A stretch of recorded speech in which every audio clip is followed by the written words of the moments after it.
Hey, this is Jose Galison of No Way Jose. You can find me on the No Way Jose YouTube channel. You can also find me on all the major podcatchers, basically everywhere podcasts are at. I'm on Odyssey as well. Today, the topic is going to be working for the state. My guest is Jay Flintlock. As always, I like money. Give me money. Patreon.com just No Way Jose 2020. Shameless grifting.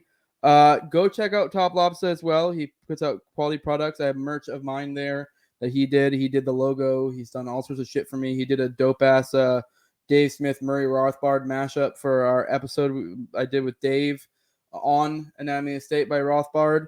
And yeah, definitely go check him out. With that, let's go ahead and bring on Jay, and we'll fucking get to this. What the fuck's up, dude? What's up, man? How you doing? Good. You want to go ahead and intro yourself for the audience so they know who the fuck you are? So I'm Jay Flintlock. When I made my Liberty account, I wanted to be super tryhard because I was still worked for the state at the time, and I was super mad, so I picked a tryhard name. But no, when you want me to go into it? You want me to just hop right into the story? I mean, sure, yeah. I mean, you can go ahead and do it. I was going to just do like the generic, spiel, but you mean that's kind of the episode mostly is your spiel. So we'll go ahead and just get into it, and then we'll riff from there. Okay. So I joined. I wanted to go active, but my parents convinced me to go guard first, and I decided that I liked guard because I wanted to defend the homeland, and then didn't realize that they deploy too until later. But anyways, I joined as an intel analyst, and I helped train the guys who went to Ferguson, Missouri to do their shit during the riots. And I liked intel because I kind of I drank the Kool-Aid pretty hard, and I wanted to do it full time when I got out of college. So I did an internship with Homeland Security, the big boogeyman. And they convinced me that instead of being an intel analyst, I should just, go straight up special agent. And they convinced me that I should switch to law enforcement. And so I became a MP lieutenant, a professional Blue Falcon, and I did that for a little bit, and then I that led me to try to get a stepping stone job to start my law enforcement career full time. And so I joined the prison, Missouri Department of Corrections. It was truly terrible. I count my blessings every day that I got out, and I also got out of the guard. And so around the same time, I think it was a couple months after, it just happened to line up perfectly. So much happier now. All right, awesome. Let's go into. I kind of want to touch on. I mean, most people who follow my show know that I just got out of active duty military recently, so I have experience there. So I figure we can kind of relate on that, and I kind of want to touch on a little bit of like what it was like working in the prison system, and then we'll probably touch on the military as well after that. But let's just go ahead and I want to know like what was it like working for the prison system in general? Was it a nightmare? Was it kind of cushy? Benefits, all that shit. Just go ahead. So the prison system, prison guards, like they like to be called correctional officers, but like there's no corrective action. It's just straight up punishment. You're there to make your life hell, and a lot of them are nonviolent offenders, especially where I was, because I went to a level 1 minimum security prison, and when you go to the academy, they straight up are like, every single person here is bad. Assume everyone is guilty because you have to give like equal treatment to everyone. And so just they're animals, they're monsters. You're there to keep them in their cage, and you're there to, make sure they fucking submit to your will. And, at first, because again, I was like super indoctrinated. My parents like raised me to just have blind faith in the state, just trust the system because they know what they're doing. And so I was like super proud, I was like honored to be a part of, the glorious empire. And, I bought that pretty hard. I made jokes like, oh, they're not people, they're inmates. Like, and looking back on that, I'm mortified. I'm embarrassed the way I used to act, but everyone acts like that when they first get in. And a lot of them stay that way. I'd say most of them stay that way. And if you don't stay that way, then you're branded a hug-a-thug. And for those of you who don't read the writing on the box. A hug a thug is someone who prefers the company of inmates over his, his brother's heavy quotes, COs. The thin silver line, because they got to be different from cops. So thin silver line, so thin blue line. They're all part of the same gang. What year roughly around this? What was this? I don't know how long you've been out of the prison system or whatever, or when this was. Cause I'm just curious because it seems like, at least my perspective, I don't know, just like my personal how I see things. It seems like the attitude towards, I mean, hell, like say with especially stuff like weed and stuff like that. Just the attitudes have changed over the years. I don't know if it's been a while or if this is a recent thing, because it just seems like, from my perspective, that the perspective of the normie has kind of changed when it comes to especially victimless crimes and such. Yeah. So I you would think it would have an influence within like the people who work in the prison system, but I may be wrong.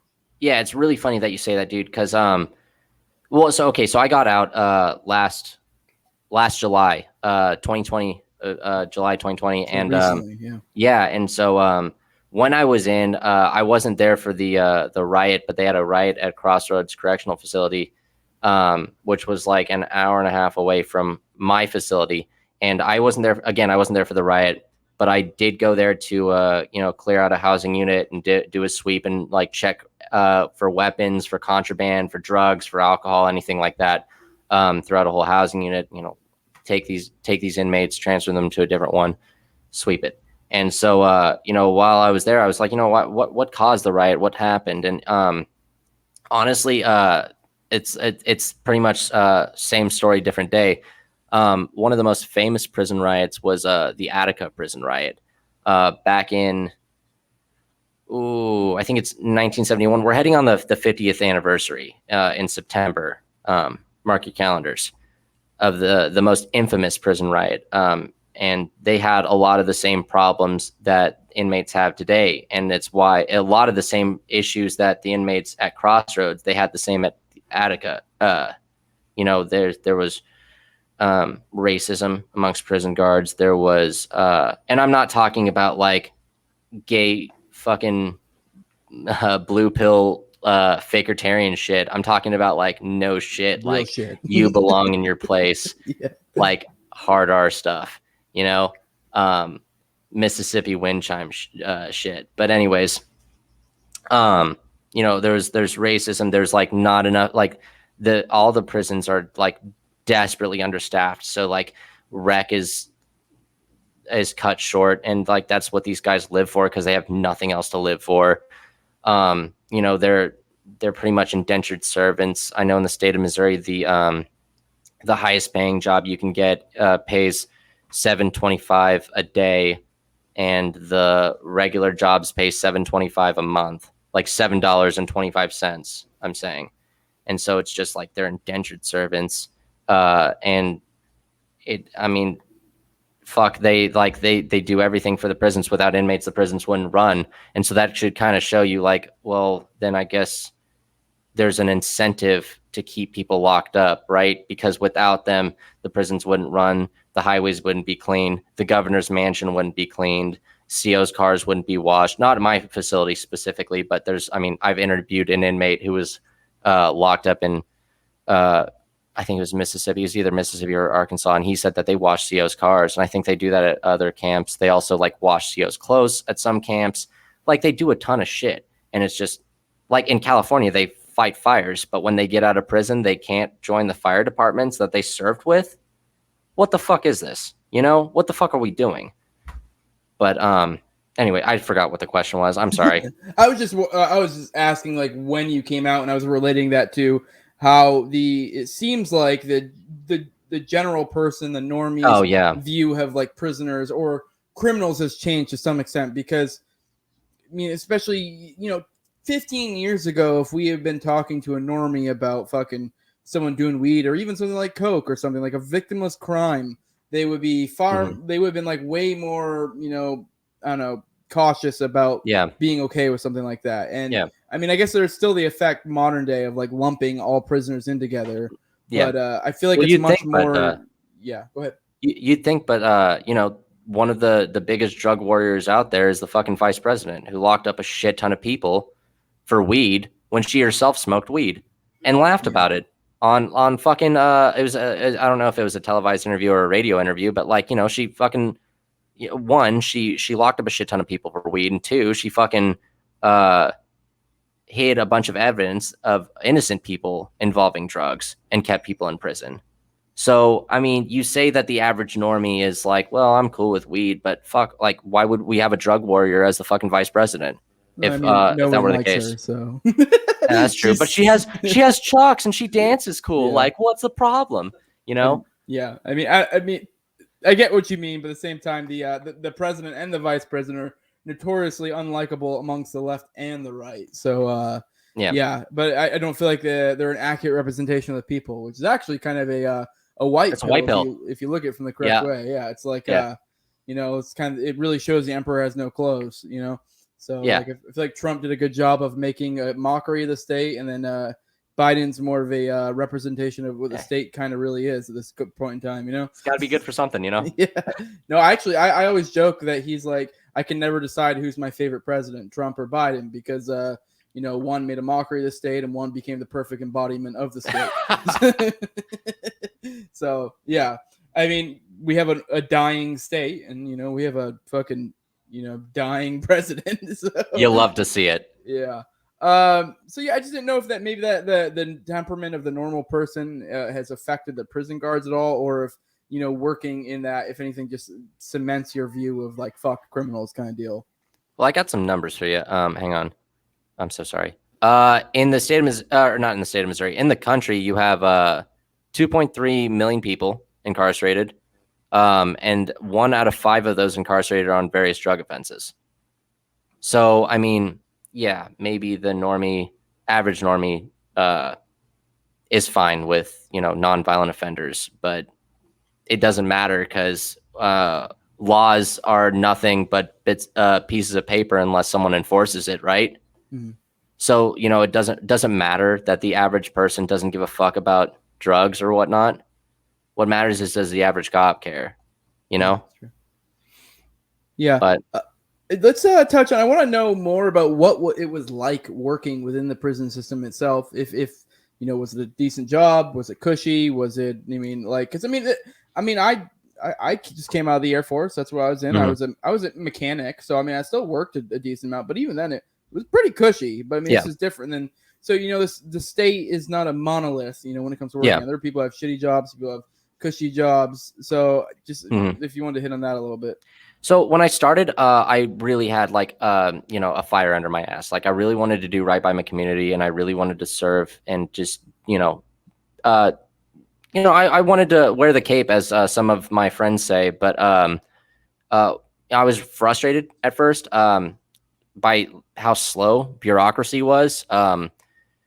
Actually, a good book apparently that's coming out is called "Fuck Bureaucracy" by Pat Watson from Uncensored Tactical. He just talked to me about it today.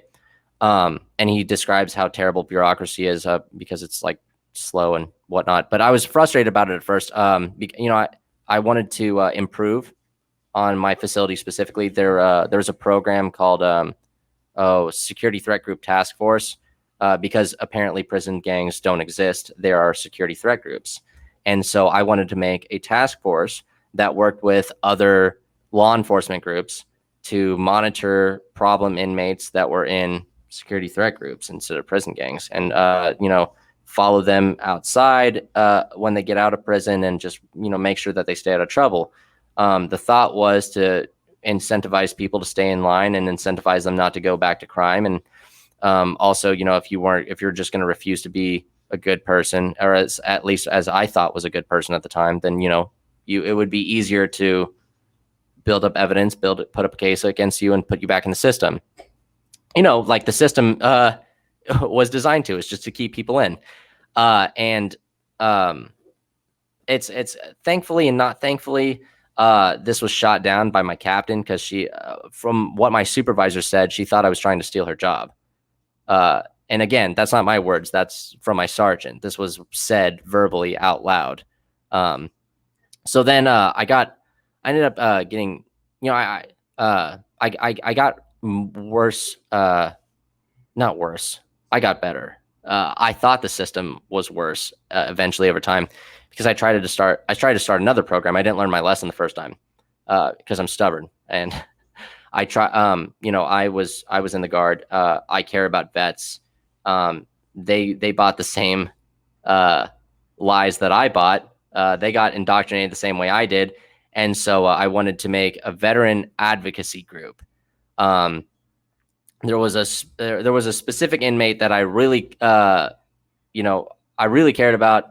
His name was I'll call him Bobby, because I'm not going to give last names on here. I'm not going to give full names. But he was a Marine who was in the Surge. I talk about him on almost every show because like this is an important story, and it's important to know that vets get fucked over. But Bobby, he was in the Surge, the initial Surge into Iraq, and he got really fucking bad PTSD. He went to drugs. It's a story old as time. It happens all the time. And he ended up getting into trouble. He went to prison, and real fucked up cat, real funny, real good dude, just really fucked in the head by the shit that he went through. And so about once a month he'd have PTSD episodes. He'd wig out, and me or one of my partners who were CIT, crisis intervention training certified, would have to talk him down. But anyways, I wanted to start a veterans group, and it was going to be run by veteran staff. It was going to be for veterans, and it was going to be self-policed by veteran inmates. And they're going to have their own special housing unit. They were going to get special privileges and whatnot. And I was going to visit another institution that had this program that was already installed. And I was going to go on my my weekend. I had Wednesday, Thursdays off at the time. I was going to go on my weekend, so their business hours were open, and I was just going to volunteer my time and just do the right thing, And so the warden found out about it, and he was like, "Hey, man, you can't go because you didn't ask me to go." And I said, "I don't understand. I don't understand what that means." And he's like, "Well, you have to ask me to go visit another institution." I said, "This is my day off. It's not really your business. It's not your business what I do on my own time." And he's like, "Well, that's not how this works." And so I honestly kind of just gave up at that point. I was like, you know what, man, if your ego is going to get in the way of helping out veterans, people who who think they're serving this country, who thought they served this country, because they didn't really serve this country. They served Raytheon, but they don't know that, I'm not going to fault anyone for that. Yeah. But anyways, I digress. I'm going on a tangent. Oh, I get you. Someone who served this country, you're going to let your ego get in the way of that. You know what? Go fuck yourself, dude. I'm not going to fucking play your game. I'm sorry, it's going to hurt inmates, but fuck it. I'm not going to do that shit. So I moved on from that. Eventually, I found the Liberty Movement. I went down the rabbit hole, and I was kind of skeptical about it at first. And then, I had this enlightening shift. I came in early. We released a child molester into the streets. He only served maybe a 1.5 to 2 years or something like that. And I was just, I don't like chomos. I talk about it a lot. I'm a big wood chipper fan. Yeah. No, I just had Thaddeus Russell on my show. I don't know when I'm going to release this, so if it's before or after. But no, but my why point would was, you bring that up? No, Jose, come on. We all know that. A lot of us know the controversy around that because he got involved in the age of consent thing. And I actually highly suggest anyone listening to go check out his interview with Clint on Liberty Lockdown. Yeah, he goes more into his thing because this may surprise people, but it's really hard to get a nuanced opinion on something on fucking Twitter. Very smart guy, but worded it very, very wrongly. Yes, worded weirdly, but I actually. I'm very much agree because I put out a tweet that said, I can't remember how I worded it, but it was basically something along the lines of this whole age of consent thing's ridiculous because at the end of the day, the age of consent for my children is the age at which I find it irrational to put a bullet in the head of someone who fucks around, So and that's in an anarchist world. I mean, I'm an anarchist. That would be, in this magical future anarchist world, and honestly, this fucking world. That's exactly how it would go down. If some 40-year-old tried fucking my 8-year-old, I'm gonna put a bullet in your head. 100%. And there's no you could be like, well, she consented, but I don't fucking care. So I'm blowing my load a little bit too early, but that's actually what I advocate for instead of prison. You know, I'm against prison. I'm against the entire establishment altogether. I advocate for victims to empower themselves and to put justice in their own hands how they see fit. They're responsible for their own justice, how they dish it out. Whether they think that if I just want to oh, fuck me. What's the word? If I just want to confront, thank you, Jesus, fucking getting the words out of the air.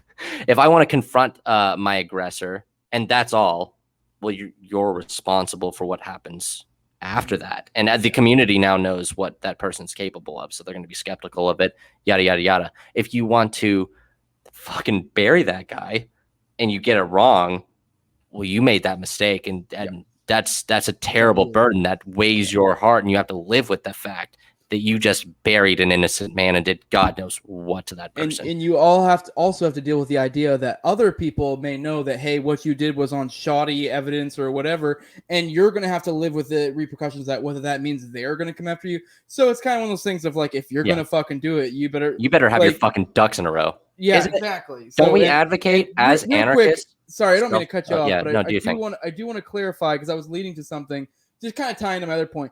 That tweet that I put out, it was brought up in in Clint's episode, and in there, Thaddeus 100% agreed, and even then, also on Twitter, he also like before that episode had actually saw it and agreed because it kind of went sort of semi-viral within Liberty Twitter. So like he actually agreed with it. It was just that he was saying like. He was kind of making the point that, yeah, technically they can consent, but it doesn't mean parents have to be okay with it.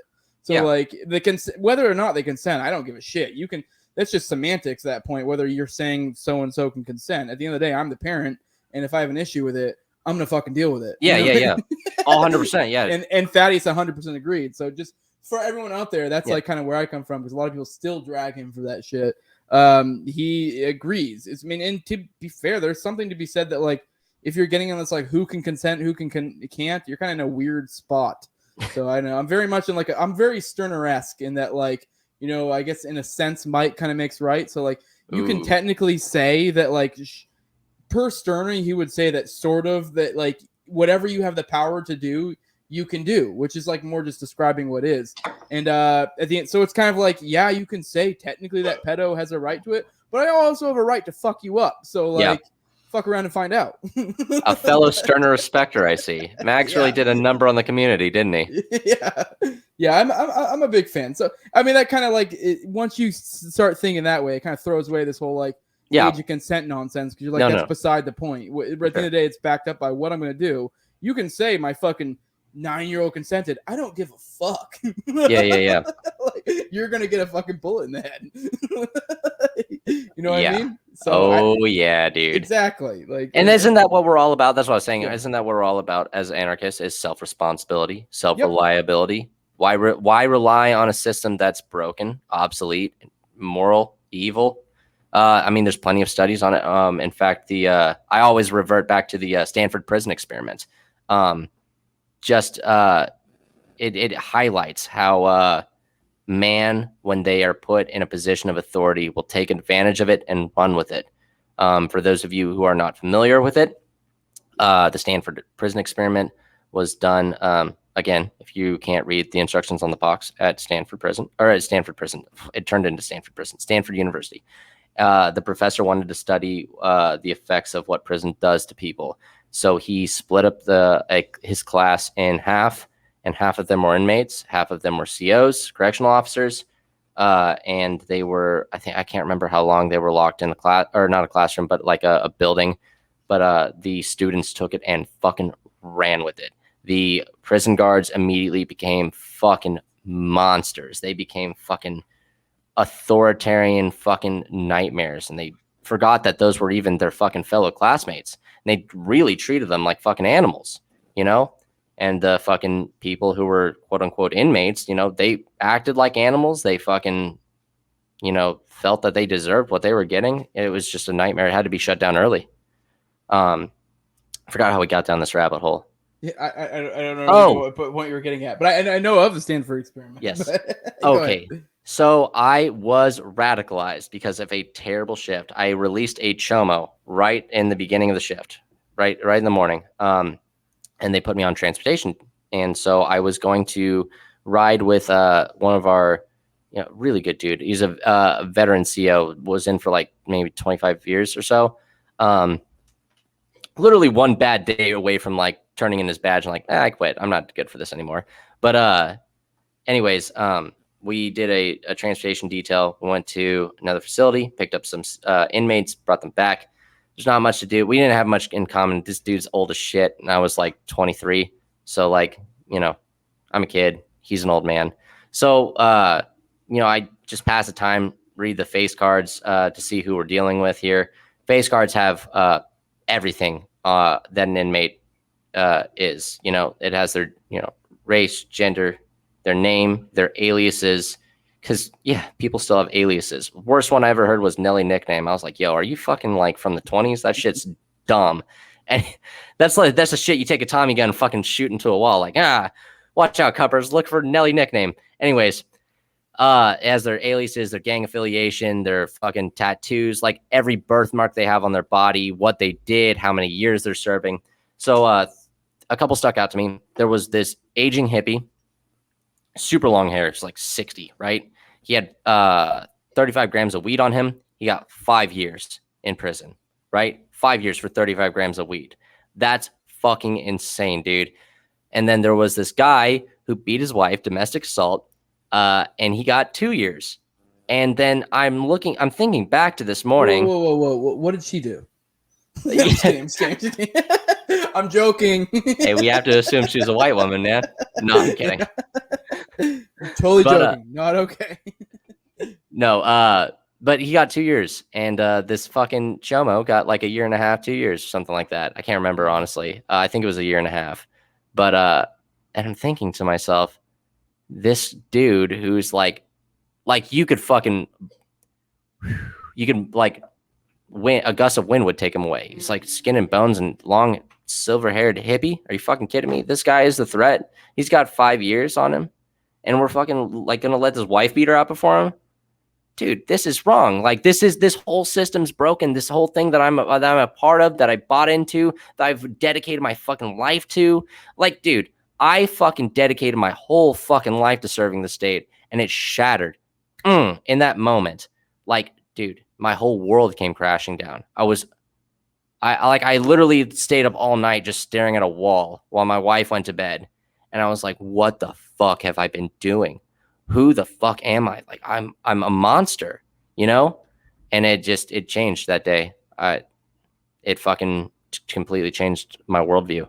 Yeah, no, it is very much like at that point, you're like, what is even that? None of this makes sense. Like for me, that was like, I read Anatomy of the State because like before that I was like a minarchist and like in the military. Yeah. And so you can always kind of be like, well, we need a military, blah, blah, blah. Oh, yeah. And like, yeah, we're not doing the right thing right now, but you know what? We need one. And then once you're reading that state, you're kind of like, well, we don't really. Like, I mean, like once you're like a full-on anarchist, you're like, well, we don't. So what I'm doing is immoral and unnecessary. At least before you're like, well, I mean, it's necessary, And so that way we got to push through it. But yeah, I can totally get what you're getting at. Because there it's like you got one person who's a fucking chomo who should be in the ground. Yeah. I mean, obviously assuming with caveats that, you're whoever, knew that it happened was fairly certain or whatever, like we're in kind of gray territory. But roughly speaking, assuming they did it, they should be in the fucking ground. Yeah. You have one person who shouldn't even be there. And then you have someone who should probably do some time. Like, I wouldn't say you should be dead for beating your wife, but I mean, like, you should probably, something should happen. Yeah, I'd say some advocates on behalf of, that woman should intervene and say, hey, we're going to fuck you up. Yeah. It's the way it is, dude. Sorry. Yeah. I'm not advocating like like the answer isn't fucking crystal clear. It's not fucking black or white. There's not just death or life. There's just, there's gray area. There's nuance, you could just fuck someone up. It's funny. People like, that's the one thing with like the criminal justice system, and especially with anarchists. It's the one thing like with court system, criminal justice, whatever. People always hammer anarchists for not having the pure answers. But it's like, we're not advocating utopian solutions. We're just saying like, it's just better than a jackboot police state. Yes, exactly. Like none of this makes sense. You end up with a bureaucratic nightmare with like this, where the person who shouldn't even be there is getting the most time. You know what I mean? So like, yeah. I mean, Go ahead. Yeah. No, so I just, after that incident, I kind of just had hindsight and I just started noticing things after. So it was like thinking back to my entire time in and then also noticing things because I stayed in for a year and a half later. It's really hard to get a job when your only skill set is just fucking violence on behalf of the state. No one wants to pick you up. Thank God I got a new job now. I'm a commercial roofer and I thank God for that every day. I thank my lucky stars. I thank the fucking owner. I fucking said, you're a blessing. And I shook his hand. I said, really, truly, like you helped me out and I appreciate you. But I think back to my first days in when I was like on probation and they sent me to a max to like, hey, these are real motherfuckers. Like, this is the fucking war zone. And you need to figure out how to fucking real CO acts before you come back. So I went to a max and they put me in segregation like day one. And this fucking guy, this middle-aged man, is like clicking on the computer. And we're like, if you ever worked for the state, some of the departments only have limited access to the computer. And one of the websites we were allowed to go to was Wikipedia. This dude's looking at fucking nylons, panties, and cheerleaders. And I'm like, yo, are you trying to fucking get your rocks off at work? Like, that's like one. That's weird. Like we're like feet away from like the worst of the worst people in the fucking on the camp. Like in the whole fucking camp, these dudes fucking killed, they raped, they fucking murdered. Like and you're fucking trying to get your dick hard here. And two, like you're looking at fucking teenagers, man. Like this is you're like a click away from ending in the same cell as they are. Like what are you fucking doing? Also, I'm brand new to the department. And you're fucking doing this shit in front of me. What the fuck is going on? And so I thought about that. I try to put it past because like I was very new to the department. I'm like, I don't really know how things work here. And this is my first government job. That should have been fucking super red flag. It wasn't because I was stupid and drank the Kool-Aid. But like, I found out a little bit later that this was a common occurrence and they actually walked out a physician at a different camp for like a terabyte of child porn on his work computer. On his work computer, the things, and that's just hindsight. One of the things that I noticed while I was still there, this one caseworker who they like, COs write violations. There are There are not a caseworker. There's caseworkers who review the violations and then they send it up to the function unit manager, who is their supervisor, who determines whether the violation sticks or not. And I got told by like an insider that this woman was like, who was a function unit manager. She was like a big boss, They're like, if the warden leaves and the assistant warden leaves, like they're the warden that day. And she was coming in like fucking drunk and high on Xanax every day. I'm like, yo, you're fucking determining the future of these people, man. Because if you get too many violations, you get leveled up and you lose your fucking parole status. And they're not going to leave prison because you fucked up, because you're high. Like, what are you doing, man? I'm not saying like you shouldn't get high, but I'm saying if someone's life is in your hands, you shouldn't get high at your job. That's wrong. Like, and are you fucking serious, man? Well, so, there's that. There's a, like, I don't know. There's like a shit ton of horrible things that happen. Then, there's a caseworker who was raping gay dudes because she wanted to turn them straight. And he came to me after she left her job. And he was like, yo, this woman was fucking molesting me again and my friend against my will. And I put that up and I never saw the end of that because, bureaucracy, slow tape, maybe nothing happened. She ended up winning a lawsuit against the state anyway. So who knows if she would have seen justice anyways. It's just like, even if you're against the state, look at prisons. There are monuments to the state. There are giant castles built for the state's glory, and you can like go to any federal penitentiary. I live in actually I'm not going to say it. I live in a town that has a federal penitentiary in it, and it's like they have this giant fucking castle, man. It's one of the most beautiful buildings I've ever seen, dude. Like they have these giant fucking walls. There's a dome. It's marble on the inside, dude. That is a fucking monument glorifying the state, man. And they send their fucking political fucking prisoners there, dude. Because do you think they really give a fuck about, I don't know, a rapist there, a murderer there? Fuck no, they don't. They'll slip through the cracks and maybe they'll get out. Because life sentence in Missouri is 25 years. I've seen fucking dudes who stomp their grandma's heads get out. literally stomped his grandma's head into death, and he got out. He's back on the streets today. You can fucking find him. I'm not going to give his name. I called him the grandma gouger. But anyways. He wouldn't be the worst thing if he gave his name. Yeah. But fucking Ross Ulbricht has 2 life sentences and will never see the light of day. Are you fucking serious, dude? They don't give a fuck about what you do. They give a fuck about if you're a threat to them. Don't ever fucking forget that. No, this is definitely true. This kind of like perfectly caveats into the one of the points I had. Like when I was getting out or thinking about getting out, obviously the big thing is like, what am I going to do? And I mean, I'm not gonna lie, it crossed my mind, like prison guard, because it's like, I was tempting. Yeah, it's like, because for my perspective, yes, I'm against the entire state, even anarchists, but it's like, it's gonna exist. So you described all these shitty people that are working there.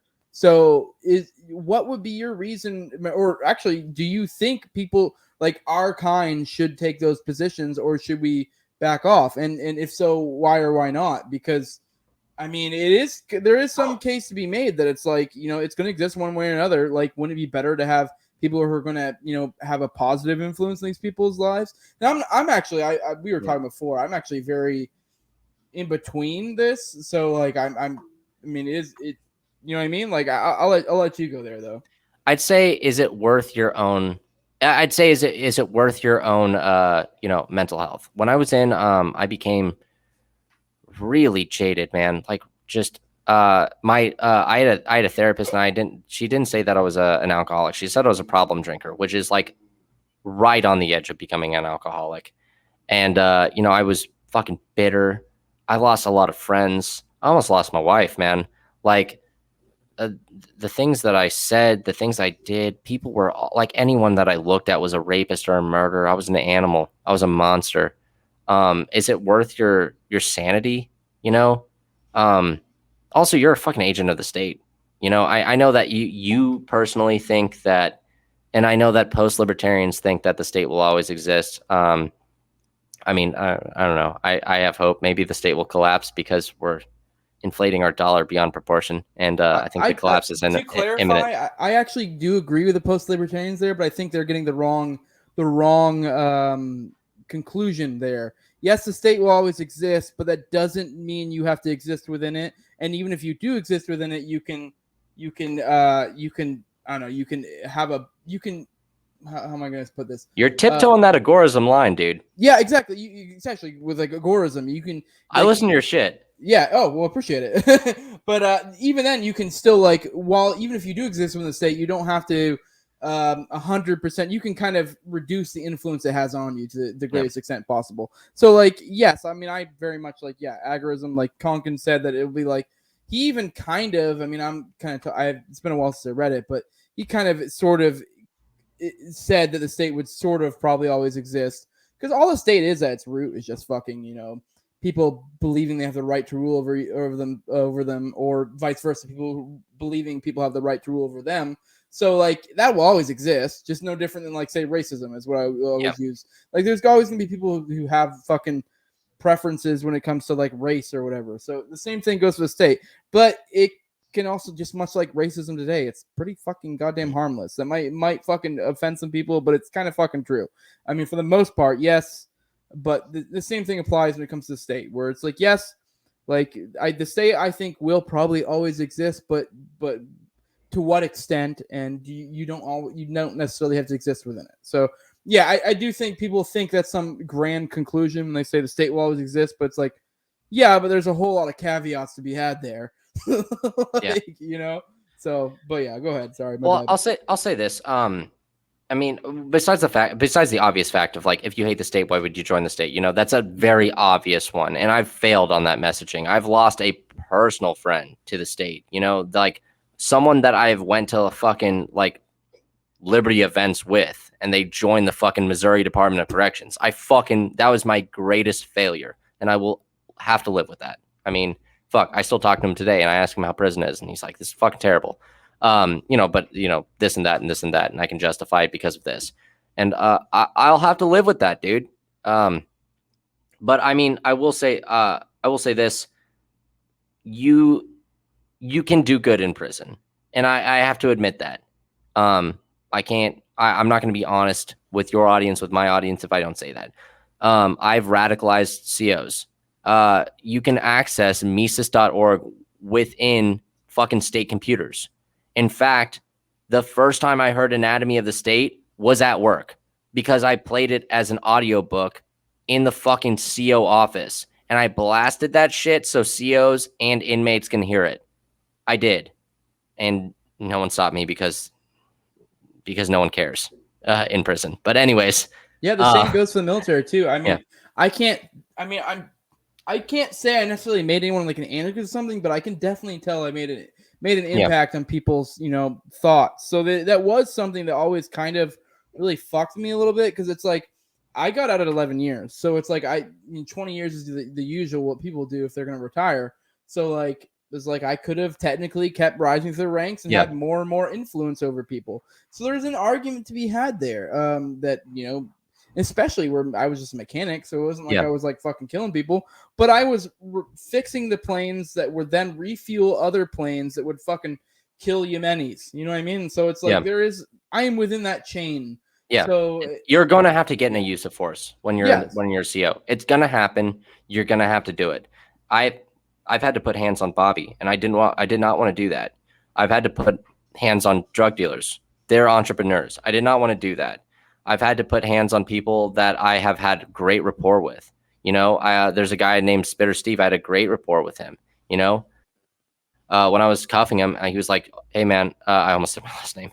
He said, "Hey man, I don't want to do this." And I'm like, "Yo, just be cool, man. Don't get squirrely." And the fucking CO, that was my partner at the time, was like, "I'm gonna fuck you up. I'm gonna fuck you up." And I'm like, "Yo, you need to get the fuck away. You need to back the fuck up. You need to shut your fucking mouth." And she was like, nah, fuck this. Like, I'm gonna fuck you up. And she was like, the inmate was like, "Yo, you need to get this motherfucker away from me." And I was like, "Dude, just be cool." And I had to fuck him up, dude, because he ended up bucking, and I fucking put him down. And that sucked, dude. I don't want to do that. I hate that shit, dude. Like, I don't want to do that, man. And that fucking weighs on you. This guy he was a nonviolent offender. He shouldn't have even fucking been there, man. And yet I had to fuck him up for what? Because some bitch was running her mouth? Come on, man. You're going to have to do that as a fucking CO. And it's not okay. And if you're principled, it will stick with you, and you'll think about it. Poor Spitter Steve, dude. But I'm just saying, if you're principled, you'll do things that you're going to hate yourself over, and it's just not going to be okay. Yeah. So no, I mean, it sounds like we're kind of sort of semi in agreement here. It's like, for me, it was like, yes, I can continue going down this path, but it's at the expense of my soul, if you will. So it's like, not that I believe in one, but like, you know what I mean when I say my soul. So like, yes, you're like, I can make an influence on, people within the military or the prison system, or even the prisoners, but it's like, at what cost? And it's like, to some extent, it's like, dude, you're fucking yourself over this. And I don't know, I feel like if you do stick around, you probably are going to start getting sucked into it at some point. So, oh yeah, dude. Yeah. And is it easy money? Yeah, dude. Military was easy money. Like, jump when they tell you to jump, fucking push when they want you to push, say yes or no, sir. Same for with prison, dude. It's fucking easy being a babysitter, because that's all you are. You're a hall monitor, man. You're a hall monitor with mace that fucking really hurts. And, it's super easy. You're a babysitter. Sometimes you have to fuck a guy up. Most of the time, not, depending on your camp. But, like, is it worth your soul? Oh shit! I had a thought and I lost it. Well, I mean, to riff off that, since you kind of lost your point, like, dude, like right now, like where I'm out, I have like a real fucking job. Obviously, I'm not gonna say it because I want to get doxxed or whatever the fuck. But like, I have a real job, and it's like, dude, it's annoying, especially where I was in active duty. I was 11 years. I was a fucking NCO, which means like I kind of got past that point of having to do the fucking new guy work. You know what I mean? Yeah. Like, I was like the dude, like, and I was a chill leader. Like, I was cool. So like, I didn't really, to be easy as fuck, like cake. But like, I mean, I had to deal with some cunty leadership, but I mean, whatever, like, it sucks starting over. Yeah, but it's like, 100%. Dude, fucking, you're not. I mean, like, I have to fucking work. You know what I mean? Yeah. Like, I have to legit work, and this, you're fucking roofer. I roofed as a kid in like high school, but like, fucking that's a bitch of a work. So you're like, God damn it, I could be fucking just like living the cake life right now, getting cake ass benefits, good money, but it's like I know it's still more rewarding. Kicked my feet up. I had a rep. I got respected, man. Like fucking, they called me OG, and fucking I got respected more than my supervisors, bro. Yeah, like they didn't give a fuck about this. What the supervisor said. If I said jump, the fucking inmates moved. You know. Yeah. But like, yo, that's not the way it should be. And you should have to work hard for your pay. And honestly, I feel so much better. Like now that I actually work for my pay, and like that I create something with my hands, so destroy things with my hands. Like, dude, my whole fucking career, like my adult career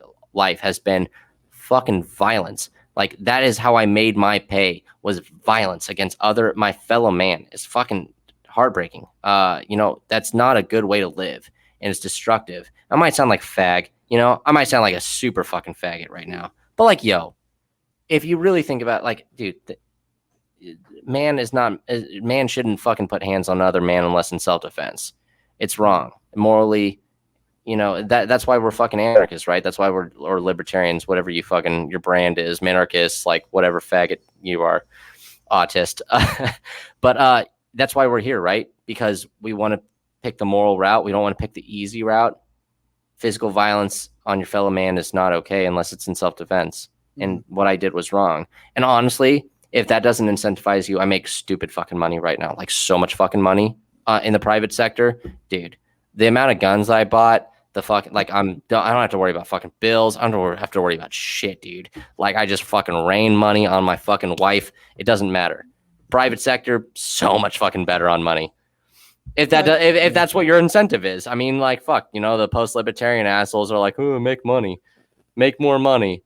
That's it. That's the incentive, I guess. If that's what fucking I have to say, I make a lot more money. Fucking 15 an hour doesn't pay shit, dude. You're not a hero at 15 an hour. That's not worth it. But yo, 50 an hour? Think again. Well, I want to get in the fucking kind of roofing business you're in. I never made that money when I was roofing. Hell yeah, motherfucker. I mean, it really is a toss-up, and we'll probably touch on this a bit. I want to hear about your experience in the military, because you said you were a guard, I believe. So yeah. I mean, being active, I know that the guard and reserves, I don't know what branch you're in, but they're kind of a fucking joke. So I mean, that's 100%. So that's probably more the cush. Like for me, like my impression of like reserves, like we had like reserve unit at my base. Yeah. And those motherfuckers, like the traditional reserves, like the one that's all they do is just reserves. Yeah. They fucking literally show up once a month for like a weekend, and they get their training done. And by training, I don't mean actually their job. I mean some silly bullshit bureaucratic nonsense that the government requires them to do. Yeah. Because so they have to do their rape training. They have to do their fucking don't kill yourself training. They have to do their, hey, how do we protect our information training and all this shit. And that's basically what they do once a month for a weekend. And that's so funny. I used to call it rape training and don't kill yourself training. I got so much trouble for saying that shit, dude.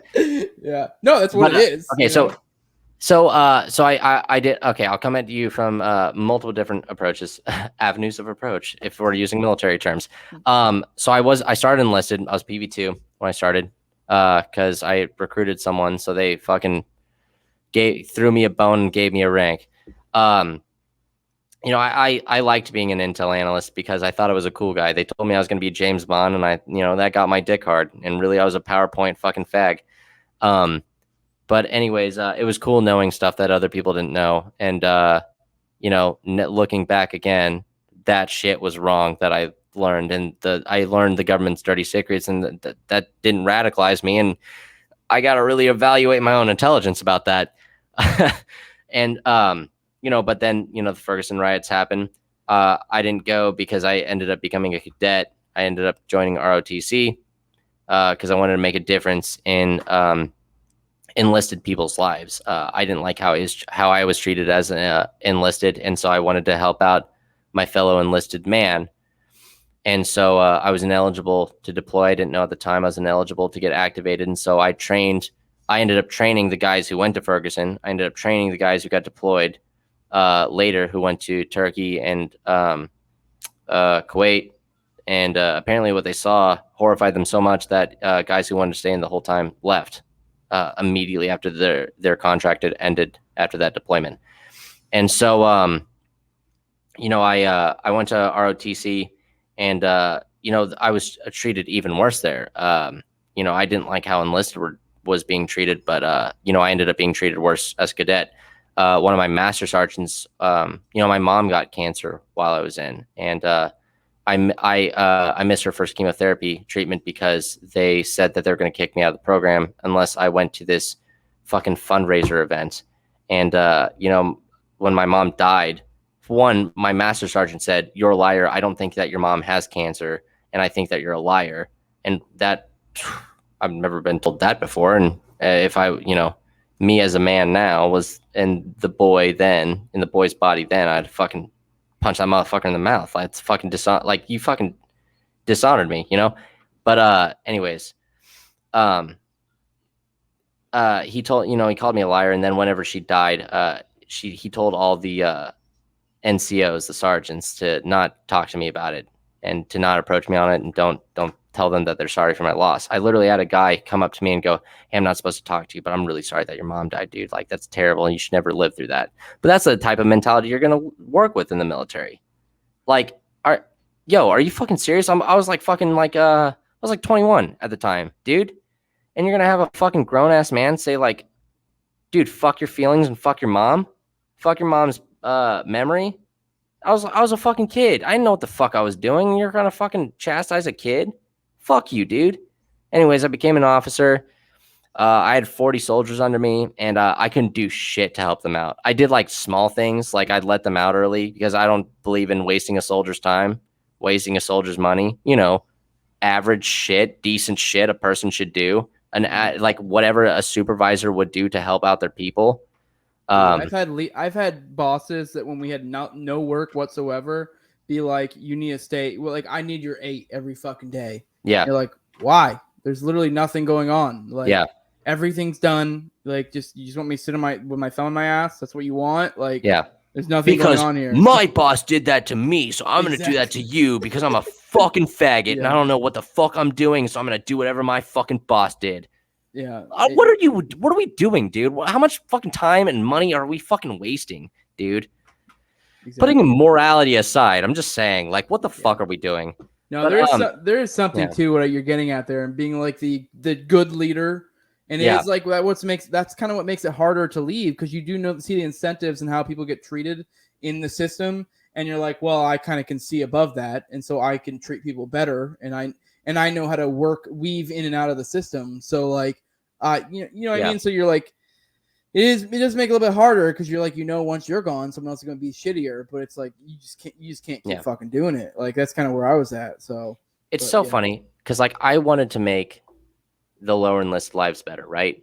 And that's why people join the ranks to get to higher enlisted, right?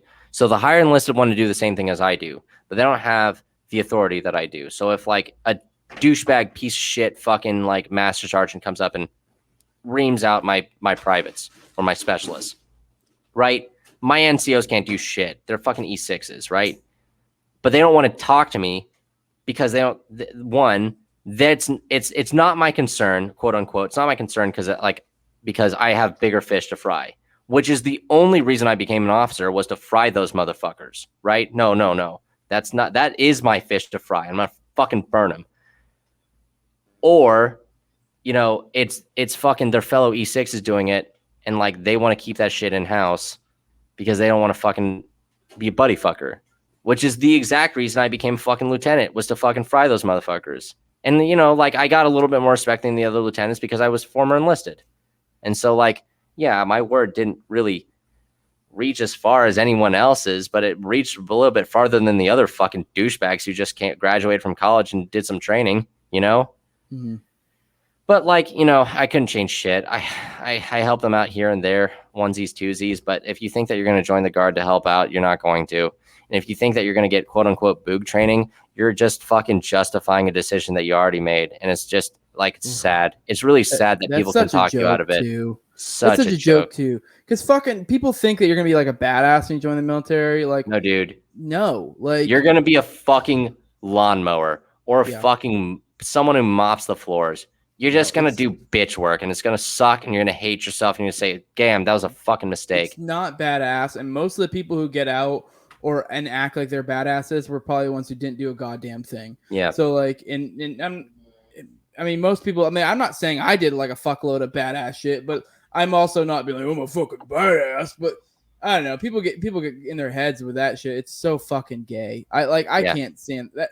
That is one thing it just drives me nuts. Is people who get this like bravado from being in the military. I mean, I get it if you like did like special forces, did some crazy shit, but that is like the 1% of the 1%. Like that. And are you gonna sell your soul to get there? It's the same thing as fucking a correctional officer. You're gonna sell your soul to get there, and are you gonna like, dude, come on. And like you can I like talk. Sorry to shill, but or fucking I don't know, grift or whatever the word is, but like talk to my fucking co-host Kato. Like he fucking went to Syria on his own dime and volunteered for the YPG, and he told special forces to suck his dick, and he did cooler shit than they did because he had the the freedom to do that. Just fucking go where you want to. You don't have to join these organizations. Just fucking do it. Stop being a bitch. Stop being a pussy and just go. You don't need someone to fucking take you there. Just go. Just do it. Yeah. I'm not advocating that. I mean, just saying, like, he got really fucked up. He got shot like 6 times, but like, my point stands. Yeah. Don't use this as an excuse. Yeah. My point though is the military is just not as bad, nowhere near as badass as the majority of people make it out to be. It's not. It's so fucking annoying and super goddamn gay when people do it, because it's like if you've been in, like that dude's almost certainly full of shit. And the ones who actually have done quote unquote badass shit, which means like super immoral shit, usually are the ones who feel fucked up about it and don't say a goddamn thing. Oh, they're fucked in the head, dude. Yeah, they usually are quiet, don't say a thing about it, and when they do, it's like maybe they've been drinking and they're like really fucked up about it. But like the ones who are like have this bravado about being in the military, they're full of fucking shit. Yeah. And it's like you don't get this like badass training unless you do the badass training like special forces. Like I'm kind of talking my league. I don't really know about infantry, but the majority of shit is not that badass. Like I was talking to Typo. I had him on my show before, and we were talking about like say with like guns and like getting qualified, because people were like, oh, these guys, you're fucking armed forces. These guys know how to use guns. Half my soldiers failed. Half my fucking soldiers failed. And they're MPs. Their whole fucking job is to shoot guns, pistols, shotguns, rifles, fucking. Your job is to shoot guns, like fucking M320s, I think it's called, fucking the grenade launchers, because they shoot fucking tear gas because they're fucking riot control. Dude, your job is to shoot guns. Half of you are fucking failing. What are you doing to me? Why are you useful? You're not. Yeah, and qualifying's you're not a joke going too. Fucking fast, dude. If you can't shoot, you can't too. shoot. Yes, it is 100%. It's a fucking joke. Even Typo said it. He was a Marine. I was Air Force. Qualifying's a fucking joke. And I mean, I was in for 11 years. I could count. I mean, it was probably like literally like 2 or 3 times I actually had to qualify while I was in. And even then it was a joke. Like I literally remember watching the instructors poke holes for people who clearly missed it by like, dude. That is a thing. But yeah, let's go ahead and transition to transitioning out of the military and or like working for the state. Like, the how was that for you?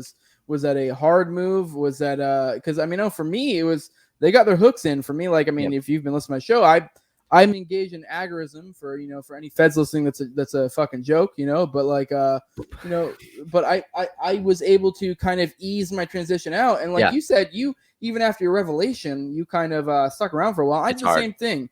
I know a lot of people like to have this idea that like, oh, cool, now I see the light.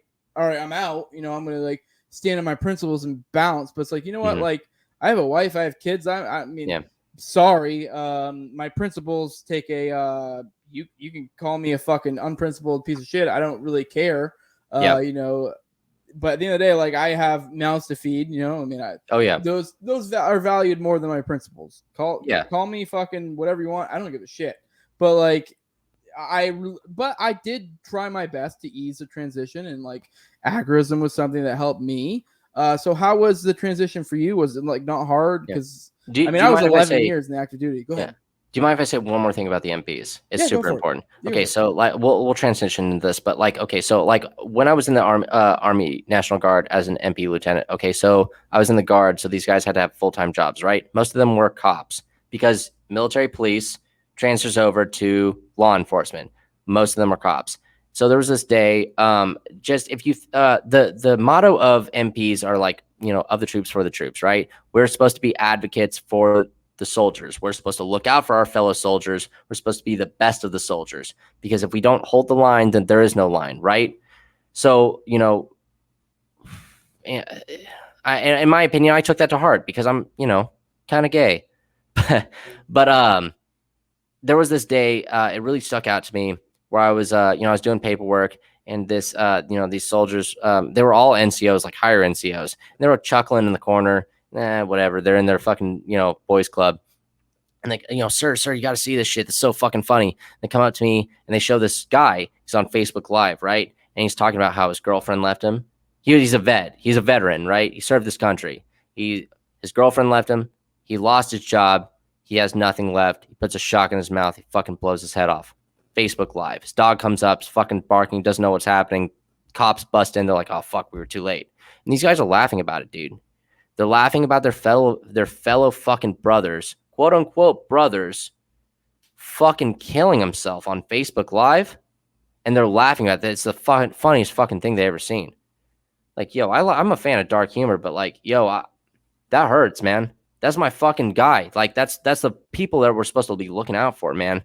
Like, fucking a bunch of veterans every year fucking kill themselves in the VA parking lot, and that's no laughing matter, right? Because fucking PTSD is rampant. We all got lied into a fucking war, and a lot of us got radicalized by it. Some of us can't live with it, some of us can. And you're supposed to be for the troops, man. And you're fucking laughing about a fucking vet killing himself, and you're a cop, by the way. So you're supposed to be serving the people, and so you're gonna fucking laugh about that shit. It's just an insight on what law enforcement is. That's an insight on your security force. That's an insight on people who are supposed to be there on your behalf.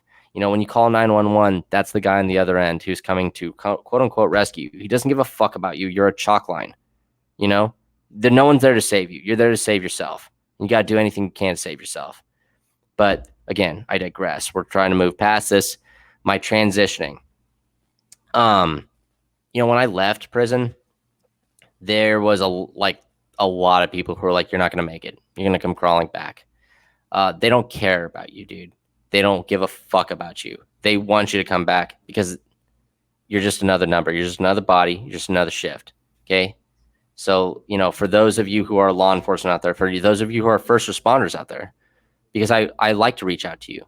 You're my target audience, former inmates, former, you know, convicts, former first responders. We're out here. We exist. There is light at the end of the tunnel. Quit your job. Because like I know that all your coworkers are saying that like there's nothing out there for you. Fuck, my buddy who quit the former what's it, Liberty Minded Medic. I don't think he does it anymore because he got a lot of heat from his former department.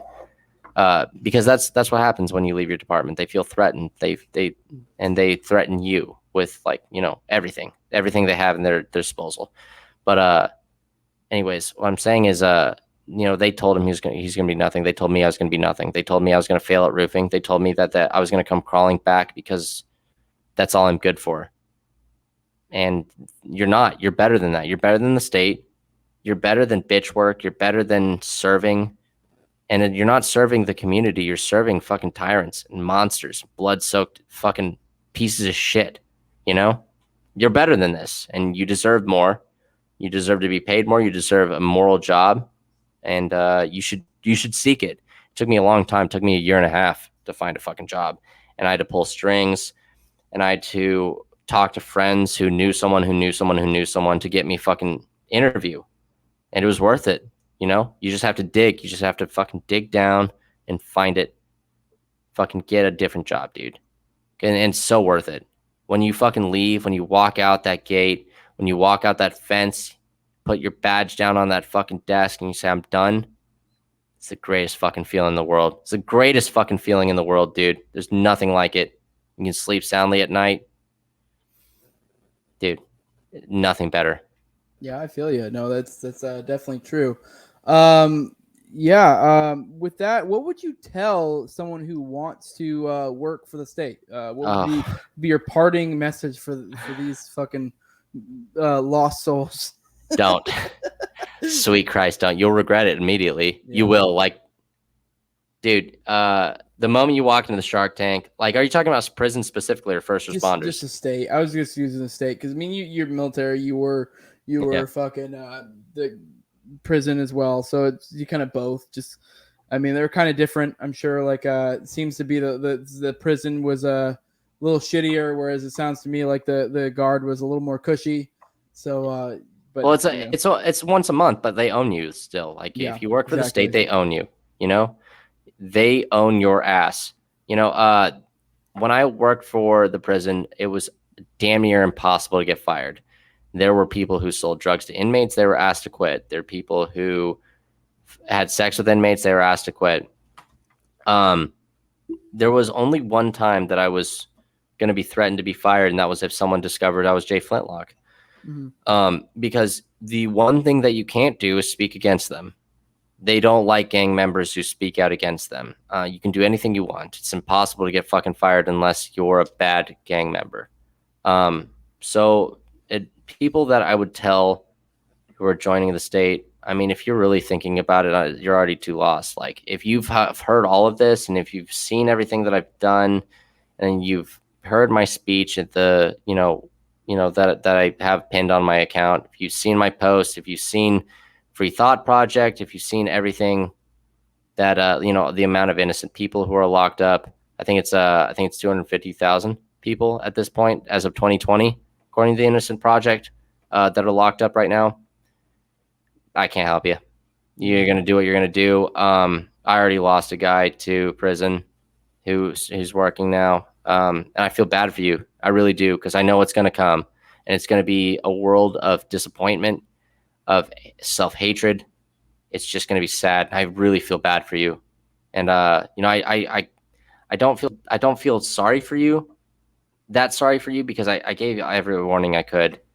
But I do feel bad because you're just going to fucking hate yourself, and you're going to turn everyone against you. Yeah. I would say from my end, especially specifically for military, anyone listening, go check out episode 58. If you're considering joining the military, if you know anyone who is or is currently in, go check out episode 58, which is Schroeder's story.